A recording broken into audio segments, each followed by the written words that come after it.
dalam sebuah pendidikan, administrasi pembiayaan atau biaya merupakan hal yang sangat penting dan juga tidak bisa dikesampingkan. Pembiayaan sangat berkaitan dengan uang.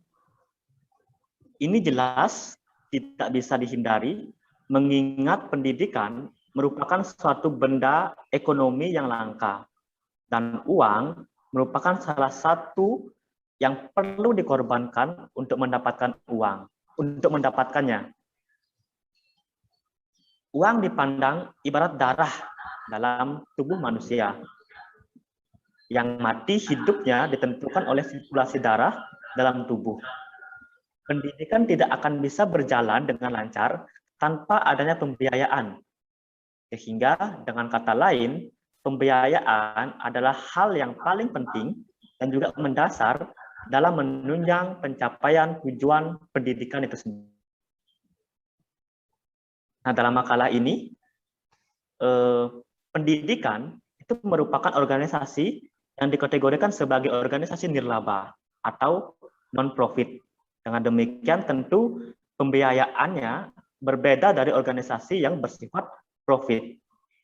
Pada kesempatan kali ini, kami dari kelompok 5 akan membahas mengenai administrasi pembiayaan pendidikan. Nah, sebelum masuk ke pembahasan lebih dalam, izinkan saya membahas terlebih dahulu apa yang dimaksud dengan konsep pembiayaan pendidikan. Nah, di sini menurut Suhar Saputra, beliau mengatakan bahwa yang dapat diartikan sebagai pembiayaan pendidikan merupakan kajian tentang bagaimana pendidikan dibiayai, kemudian siapa yang membiayai, serta siapa yang perlu dibiayai. Tentunya dalam suatu proses pendidikan. Pengertian ini mengandung dua hal, yaitu berkaitan dengan sumber pembiayaan pendidikan dan alokasi pembiayaan pendidikan. Nah, kemudian menurut para ahli lainnya, tepatnya di sini Thomas John, beliau mengungkapkan bahwa konsep pendidikan setidaknya mempertanyakan tiga hal, yaitu bagaimana uang diperoleh, kemudian dari mana sumbernya, dan untuk apa saja dibelanjakan uang tersebut. Nah, mungkin itu konsep dasar untuk membuka pemaparan kami mengenai administrasi pembiayaan pendidikan. Untuk penjelasan selanjutnya akan dijelaskan oleh teman kami, yaitu untuk tempat dan waktu dipersilakan. Baik, terima kasih atas waktunya yang diberikan kepada saya. Di sini saya akan menjelaskan tentang biaya pendidikan. Di sini, menurut Suhar Saputra, pada tahun 2013, halaman 286, di sini dikatakan biaya pendidikan adalah total biaya yang dikeluarkan baik oleh individu, peserta didik, keluarga yang menyekolahkan anaknya, warga masyarakat, kelompok masyarakat, maupun yang dikeluarkan oleh pemerintah untuk kelancaran pendidikan. Ya, itu merupakan pengertian dari biaya pendidikan menurut Suhar Saputra. Sekarang di sini ada jenis biaya pendidikan dapat dikategorikan ke dalam beberapa kategori sebagai berikut. Yang pertama itu biaya langsung atau direct cost. Biaya pendidikan langsung merupakan biaya penyelenggaraan pendidikan yang dikeluarkan oleh sekolah, siswa, atau keluarga sekolah. Biaya langsung berwujud dalam bentuk pengeluaran uang yang secara langsung digunakan untuk membiayai penyelenggaraan PBM. PBM di sini dalam artian proses belajar mengajar. Terus untuk penelitian dan juga untuk pengabdian masyarakat, gaji guru, gaji pegawai, untuk pembelian buku, bahan perlengkapan, dan juga biaya perawatan. Semuanya itu termasuk ke biaya langsung. Ya. Setelah biaya langsung ada namanya biaya tidak langsung. Di sini biaya tidak langsung terbentuk dari biaya hidup yang dikeluarkan oleh keluarga atau anak yang belajar untuk keperluan sekolah.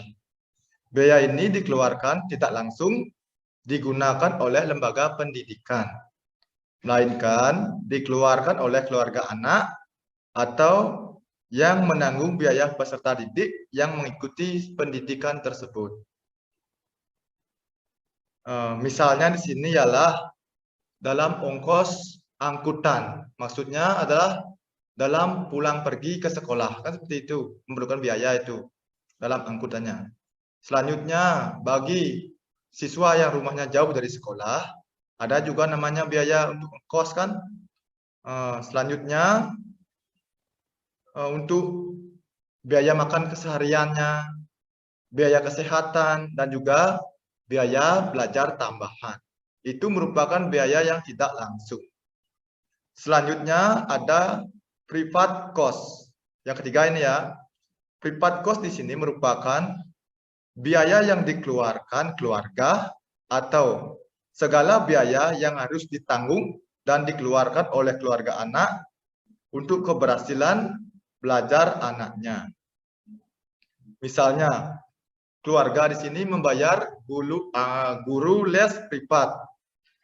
Les privat di sini supaya anaknya pandai dalam berbahasa Inggris misalnya, dan juga di bidang matematika, dan juga misalnya di bidang komputer. Karena zaman sekarang, di mana zamannya adalah IT, ataupun kita harus bisa menguasai sosial media maksudnya IT dan lain sebagainya.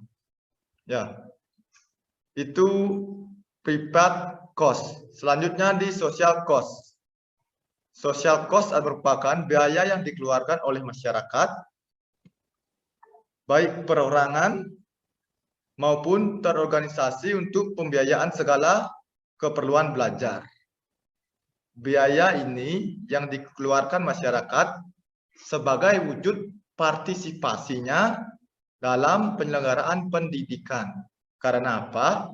Karena pendidikan bukan hanya menjadi tanggung jawab pemerintah dan orang tua saja, tetapi pendidikan di sini merupakan tanggung jawab dari pemerintah, orang tua, dan juga seluruh masyarakat. Ya, itu tadi merupakan social cost. Selanjutnya, monetary cost. Monetary cost, selain pengeluaran dalam bentuk uang ataupun materi, ada juga biaya yang harus dikeluarkan tidak dalam bentuk seperti itu, melainkan berbentuk jasa, tenaga, dan juga waktu. Biaya semacam ini dapat diuangkan atau dinilai dan disetarakan dengan nilai uang. Biaya yang dikeluarkan untuk keperluan semacam ini disebut dengan monetary cost. Ya. Selanjutnya yang terakhir ada biaya pendidikan. Maksud dari biaya pendidikan di sini ialah biaya belajar yang dikeluarkan oleh siswa di berbagai tingkatan, tidak selalu seragam, tergantung pada jenis pendidikannya.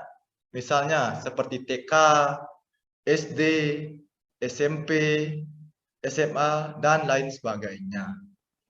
Apabila dihitung, biasanya meliputi yang pertama itu biasanya iuran siswa, yang kedua biaya satuan kredit semester atau SKS, yang ketiga biaya peralatan seperti buku, buku paket, dan lain sebagainya. Terus yang keempat ada pengeluaran pribadi, ya, dan lain sebagainya. Itu merupakan biaya pendidikan. Mungkin itu saja yang bisa saya sampaikan tentang biaya pendidikan. Kita akan lanjutkan ke sumber-sumber biaya pendidikan.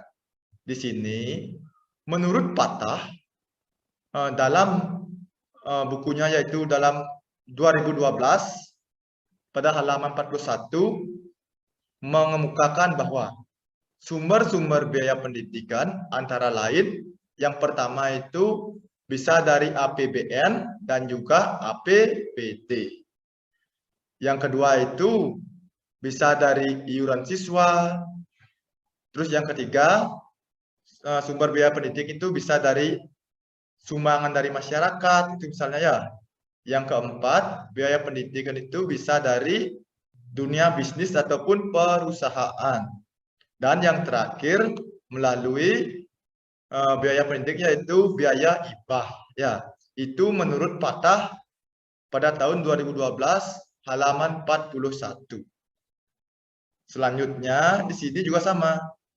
Menurut Nanang Fatah pada 2004 pada halaman 143 juga menambahkan di sini beliau mengatakan bahwa sumber-sumber keuangan sekolah di sini itu dapat bersumber dari yang pertama orang tua, pemerintah pusat, pemerintah daerah, swasta, dunia usaha, dan juga alumni.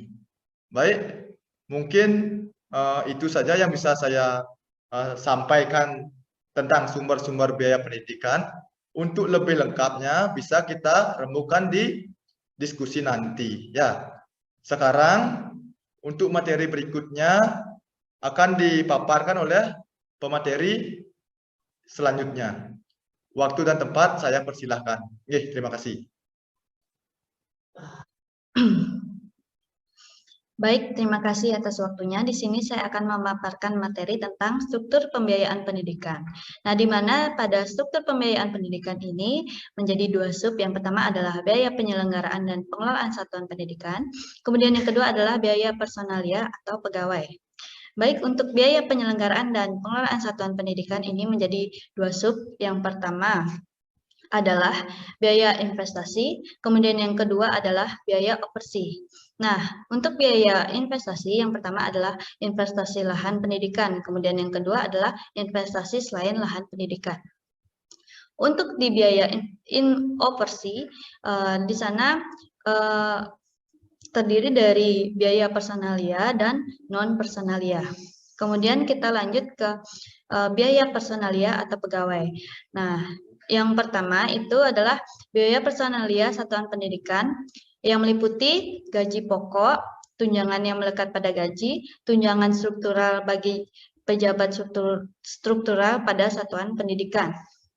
Dan yang kedua, yakni biaya non-personalia atau bukan pegawai, yang meliputi gaji pokok, tunjangan yang melekat pada gaji, dan tunjangan struktural bagi pejabat struktural yang pada satuan pendidikan.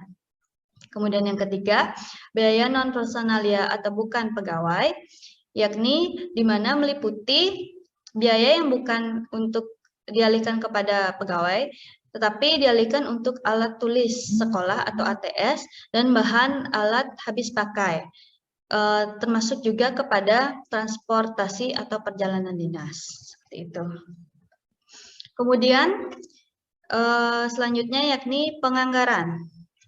Menurut Nanang Fatah, penganggaran merupakan kegiatan atau proses penyusunan anggaran atau budget. Sementara itu, anggaran atau budget merupakan rencana operasional yang dinyatakan secara kuantitatif dalam bentuk satuan uang yang digunakan sebagai pedoman dalam melaksanakan kegiatan-kegiatan lembaga dalam kurun waktu tertentu. Seperti itu. Kemudian penganggaran menurut Peterson, penganggaran juga harus memperhatikan berbagai persoalan yang berkaitan dengan perencanaan, pemrograman, dan penganggaran. Yaitu yang pertama, penentuan apa yang akan diusahakan dan metode alternatif apa yang akan dipakai untuk mencapai dengan sumber-sumber yang tersedia. Kemudian yang kedua, pengorganisasian, koordinasi, dan pengawasan. Untuk yang ketiga adalah mengadakan penilaian dan pertimbangan kembali tentang pencapaian yang nyata terhadap tujuan, penyusunan kembali tujuan-tujuan tersebut, dan mengadakan penyesuaian program-program kegiatan untuk mencapainya. Dan untuk penganggaran, dalam penganggaran kegiatan yang akan dilaksanakan harus disertai dengan besaran dan alokasi dari biaya kegiatan tersebut. Nah, diibaratkan dari dua sisi ya. ibaratkan dua sisi. Jadi dalam suatu anggaran harus ada sisi pertama yakni pengeluaran, yang kedua adalah penerimaan. Jadi pengeluaran dan penerimaan ini harus balance seperti itu.